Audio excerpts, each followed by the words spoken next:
pozdravljeni. 5. postna nedelja, tiha nedelja.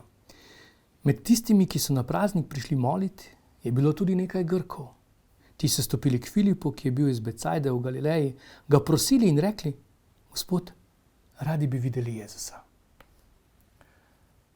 Radi bi videli Jezusa. Bi ga ti rad videl? Bi ga rad srečal? Kdo ga ne bi? Na svetu je kar nekaj slavnih ljudi. Ampak redki so tisti, ki so že umrli, pa jih še vedno poznamo. Zdaj so razni nogometaši, filmske zvezde, bogataši. Ampak kmalu bo šla v zaton tudi njihova slava. Za Julija Cezarja si recimo slišal. Najslavnejši človek tistega časa, ves svet ga je poznal.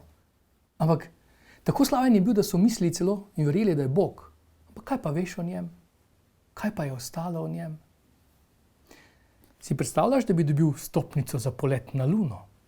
Wow, ravno ti. Vsi bi govorili o tebi. Misli si. Bil bi novička, ampak si slišal, da je že možakar hodil po Luni? Lojze mu je bilo ime, Luis. Kdo pa je drugi šel po Luni? Ne vemo njegovega imena. Bil je novička in nič več.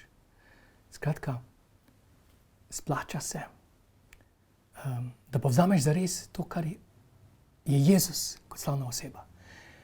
O njem so govorile prerokbe že zdavnaj, predni se je rodil. 300 let predni se je rodil. Še več. In kasneje. O Jezusu si lahko pogledaš dokumentarce, polne so knjižnice, knjig. Z družino lahko pogledate film Izbran, Chosen. On je gotovo najslavnejša oseba.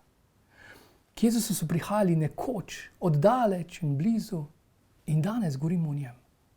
Pavel pravi o njem, da se v njegovem imenu pripogne vsako koleno, teh, ki so v nebesih, na zemlji in pod zemljo. In njegovo ime je najmočnejše. Se odpira nebeška vrata. Isti Pavel pravi, kdorkoli bo klical Jezusovo ime, bo rešen. Zdaj veš najpomembnejšo kodo. Morda ne odpira tvojih vhodnih vrat, pa tvojega računalnika.